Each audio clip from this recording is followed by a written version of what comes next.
Telugu cinema చరిత్రలో సంక్రాంతి అంటే కేవలం ముగ్గులు, గొబ్బెమ్మలు, పిండి వంటల పండుగ మాత్రమే కాదు. అది బాక్స్ ఆఫీస్ దగ్గర జరిగే ఒక భారీ యుద్ధం. ఈ సమరంలో ఎన్ని సినిమాలు తలపడినా అంతిమంగా విజేతగా నిలిచేది మాత్రం మెగాస్టార్ చిరంజీవి మాత్రమే. 1985లో వచ్చిన చట్టంతో పోరాటం సినిమాతో మొదలైన ఈ సంక్రాంతి సెంటిమెంట్ నేటికి టాలీవుడ్ను శాసిస్తూనే ఉంది.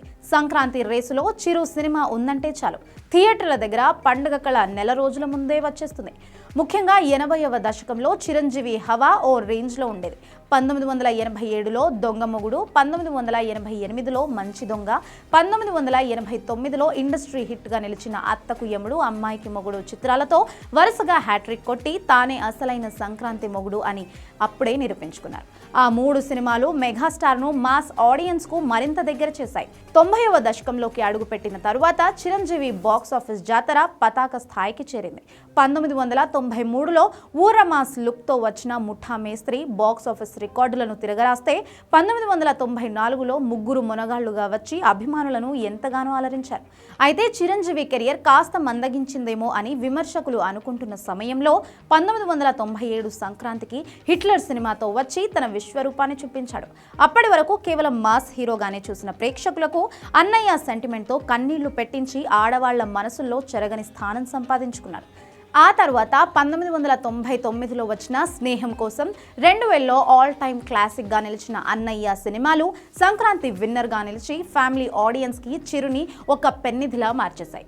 ఈ విజయాలు చిరంజీవిని కేవలం స్టార్గానే కాకుండా ఇంటి మనిషిగా మార్చడంలో కీలక పాత్ర పోషించాయి.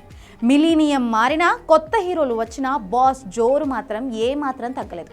2004లో గ్రాఫిక్స్ వండర్ అంజీతో ఒక భారీ ప్రయోగం చేశారు. కమర్షియల్ హంగులను పక్కన పెట్టి చేసిన ఈ రిస్క్ అప్పట్లో ఫలితాన్ని ఇవ్వలేకపోయినా నేటికి ఆ సినిమాకు, అందులోని గ్రాఫిక్స్కు ఒక స్పెషల్ కల్ట్ ఫాలోయింగ్ ఉంది.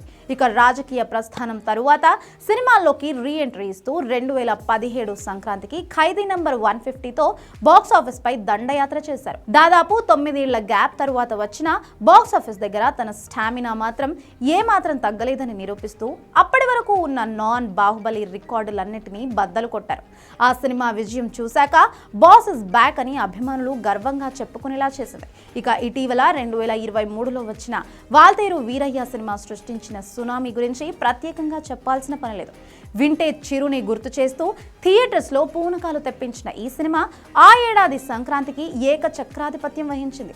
అసలు సంక్రాంతి రేసులో చిరంజీవి ట్రాక్ రికార్డ్ గమనిస్తే ఒక విషయం స్పష్టమవుతుంది. అదేంటంటే ఆయన ఎంచుకునే కథల్లో పండగకు కావాల్సిన కమర్షియల్ హంగులన్నీ పుష్కలంగా ఉంటాయి.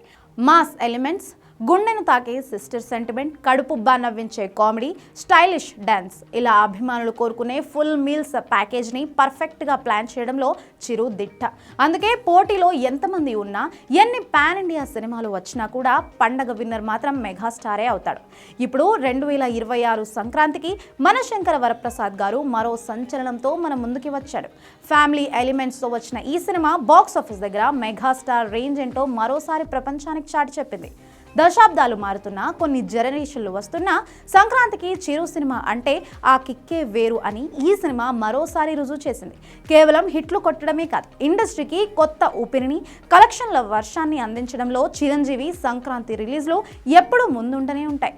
అందుకే తెలుగు చలనచిత్ర చరిత్రలో సంక్రాంతి అంటే చిరంజీవి, చిరంజీవి అంటే సంక్రాంతి అనే మాట సువర్ణాక్షరాలతో లిఖించబడింది.